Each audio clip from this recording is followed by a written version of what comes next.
नमस्ते शोभा, कशा आहात तुम्ही? आज तर कितीतरी दिवसांनी आमची आठवण आली तुम्हाला. सुमन शोभांना म्हणाल्या, ज्या नुकत्याच त्यांच्या घरी भेटायला आल्या होत्या. हो, मी इकडून निघत होते. म्हणलं चला तुम्हाला भेटूनच जावं. खूप दिवस झाले भेटलो नाही आपण. शोभा हसत हसत आत येत म्हणाल्या, हो ना, जवळपास 1 वर्ष होऊन गेलं. आपली भेट नाही झाली. शेवटी अनुज आणि निधीच्या लग्नातच भेट झाली होती. हो, पण आता आईंची तब्येत काहीशी खराब असते. त्यामुळे जबाबदाऱ्या वाढल्या आहेत. त्यामुळे बाहेर पडणंच होत नाही. पण आता तर सून आली आहे ना सेवेसाठी. म्हणजे सूनच सगळं बघत असेल ना, तरीही तुला वेळ मिळत नाही मैत्रिणींना भेटायला. आमची तर सून सुद्धा नाहीये. शोभा सोफ्यावर बसत म्हणाल्या, अगं कुठे वेळ मिळतो मला. निधी सुद्धा नोकरी करते. त्यामुळे तिच्यासोबत मिळून घरकाम करावंच लागतं. आता तूच सांग, ती एकटी कशी सगळं घर सांभाळेल? सुमनने निधीला आवाज दिला, अगं निधी, शोभा काकूंसाठी पाणी घेऊन ये ग. थोड्याच वेळात निधी पाणी घेऊन आली. नमस्ते काकू, कशा आहात? ठीक आहे बाळ. लग्नातच पाहिलं होतं तुला. आता तब्बल 1 वर्षांनी भेट झाली. मलाही खूप इच्छा होती भेटायची. आई तुमचं खूप कौतुक करतात. खूप काही सांगतात तुमच्याबद्दल. अच्छा, आणि सांग बाळ, ऐकलंय की तू सुद्धा नोकरी करतेस. कुठे करतेस आणि किती कमवतेस? निधी काही बोलण्याआधीच सुमन बोलल्या, शाळेत शिकवते. आणि काय, पगार तर अगदीच कमी आहे, फक्त 8,000. आपला हातखर्चच भागवते, एवढंच. बाळा, एखाद्या चांगल्या शाळेत प्रयत्न केला असतास ना, इतक्या कमी पगारात काय होणार आहे? मी तर असं ऐकलंय की तू खूप शिकलेली आहेस. शोभा सल्ला देत म्हणाल्या, अगं फक्त हात खर्चापुरतेच पैसे काढतेस. आणि तसंही आपल्या घरात कशाचीच कमतरता नाहीये. अनुज छान कमवतो, घर चालवतो.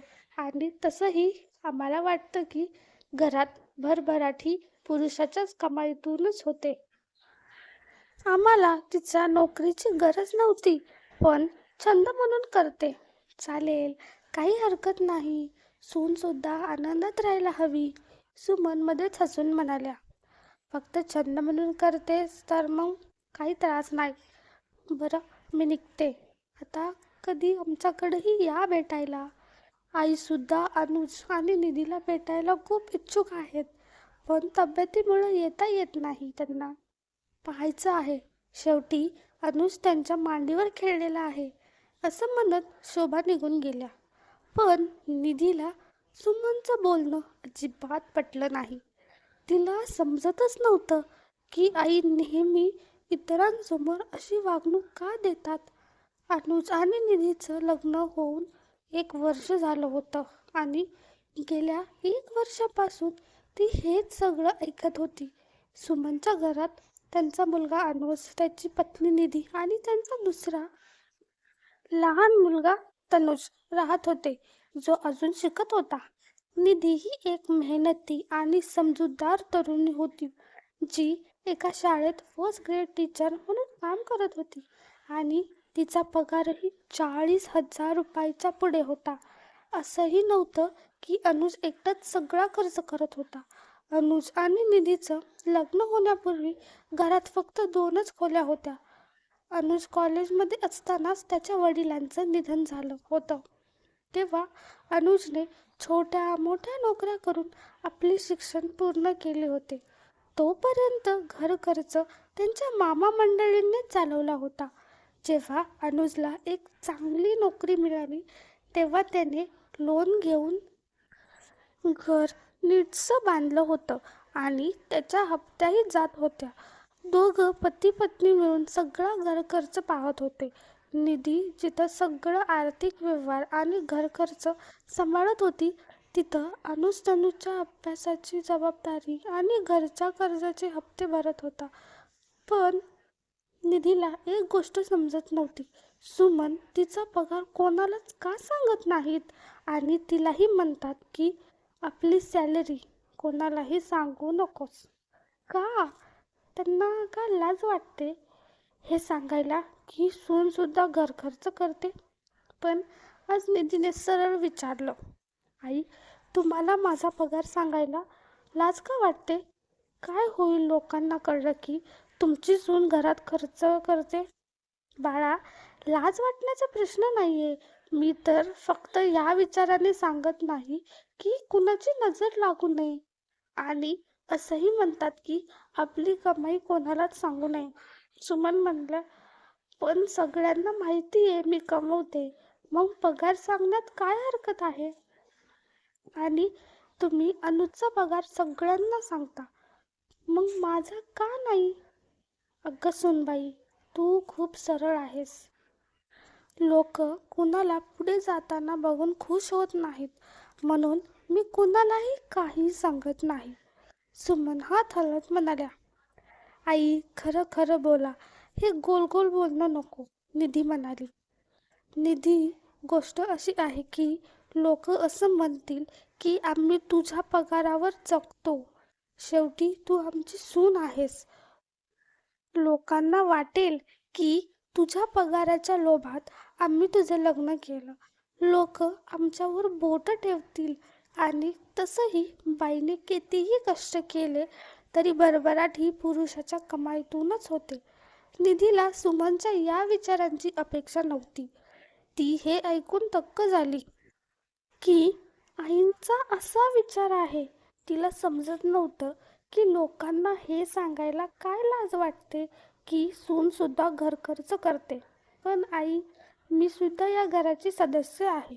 मी माझ्या नवऱ्यासोबत खांद्याला खांदा लावून चालत असेल तर त्यात लाज वाटण्यासारखं काय आहे? नाही ग बाई, घरात भरभराट ही फक्त पुरुषाच्याच कमाईतूनच होते. तुझ्या थोड्याफार खर्चाने काय होतं? मी तुझ्याकडून हीच अपेक्षा करते की तूही कोणालाही सांगू नकोस. नाहीतर अनुजचं हसू करतील की बायकोकडून खर्च करून घेतो. तुझ्या नवऱ्याची इज्जत तुझ्या हातात आहे. असं म्हणून सुमन आपल्या खोलीत निघून गेल्या. निधी मागे राहून विचार करत राहिली. एक स्त्रीची कमाई वापरणं लाजिरवाणं नाही, पण ती लोकांना सांगणं लाजिरवाणं का वाटतं? आणि विशेष म्हणजे असा विचार एक स्त्रीच का करतीये? काही दिवसांनी रविवारी अनुज, निधी आणि सुमन शोभाच्या घरी गेले. तिथं शोभाच्या वयस्कर सासूबाईंना त्यांना पाहून खूप आनंद झाला. सगळेजण एकत्र हॉलमध्ये बसले होते. गप्पांच्या ओघात शोभाच्या सुनबाईंनी अनुजच्या डोक्यावर हात ठेवत म्हटलं, अरे अनुज, तुला तर फार समजूतदार बायको मिळाली आहे. तुझ्या बरोबरीने चालते आणि तुझं घर संसार अगदी छान सांभाळते. हे ऐकून अनुज हसत हसत म्हणाला, आजी, तुम्ही कसं ओळखलत की माझी पत्नी समजूतदार आहे? तुम्ही तर आज पहिल्यांदाच तिला पाहिलं. अरे बाळा, अनुभव सुद्धा मोठी गोष्ट असते. तांदळाचा एक दाणा पाहून सुद्धा अंदाज लावता येतो की संपूर्ण तांदूळ शिजले आहेत की नाही. आजी हसत म्हणाल्या, हो आजी, अगदी बरोबर बोलतात. निधी खरंच समजूतदार आहे. माझ्या खांद्याला खांदा लावून चालते. घरकामात आईला पूर्ण साथ देते आणि घर खर्चात माझ्या बरोबरीने उभी राहते. छान कमवते, पण कधीही हे म्हणत नाही की मी माझा पगार घरात का खर्च करू. घर आणि बाहेर दोन्ही ती छान सांभाळते. माझा संसार इतका छान चालतोय यामागे निधीचा मोठा वाटा आहे. तीही आहे म्हणून हे सगळं करू शकतोय. नाहीतर महागाईने तर चांगल्याच कंबरडं मोडले. अनुज म्हणाला. हे ऐकून शोभा आश्चर्याने सुमनकडे पाहू लागल्या. पण सुमन मात्र खाली मान घालून शांत बसल्या होत्या. तिथे त्यांनी काहीच बोललं नाही. पण घरी परत आल्यावर त्यांनी अनुजला खोलीत बोलवलं आणि म्हणाल्या, अनुज, थोडी अक्कल ठेवायची असते. सगळ्यांसमोर सांगायची काय गरज होती की सुनबाई कमवते आणि घरात खर्च करते. लोक काय बोलतील की आम्ही सुनेच्या पैशावर जगतो. उलट लोक तुलाच कमजोर समजतील की बायकोकडून खर्च करून घेतो. पहा अनुज, मला काही माहीत नाही, पण भरभराट ही पुरुषाच्या कमाईतूनच होते. सुमनचं बोलणं ऐकून अनुज आश्चर्यचकित झाला. तो म्हणाला, आई, ही काय तुमची विचारसरणी आहे? म्हणजे घर मी नीट सांभाळतो हे सांगताना तुम्हाला अभिमान वाटतो, पण सुनबाई घर नीट सांभाळते हे सांगताना तुम्हाला लाज वाटते. आणि लोक काय म्हणतील ह्याचा इतका विचार का करायचा? लोक कोणतीही गोष्ट पकडून बोलतील.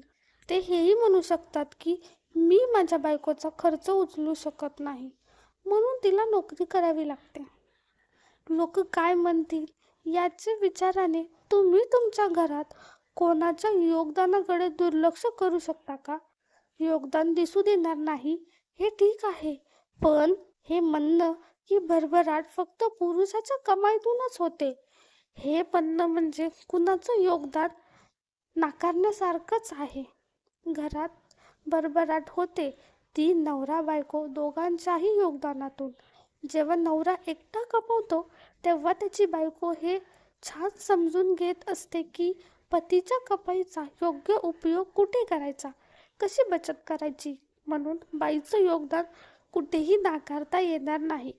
अनुजचं हे बोलणं ऐकून सुमन शांत होऊन गेल्या आणि त्या दिवसानंतर त्यांनी कधीही पुन्हा या गोष्टीचा उल्लेखही केला नाही. ही कथा तुम्हाला कशी वाटली? कृपया खाली कमेंट करून तुमचं मत आम्हाला जरूर कळवा. जर तुम्ही या चॅनलवर नवीन असाल तर आमच्या चॅनलला सबस्क्राईब करायला विसरू नका. Thanks for watching.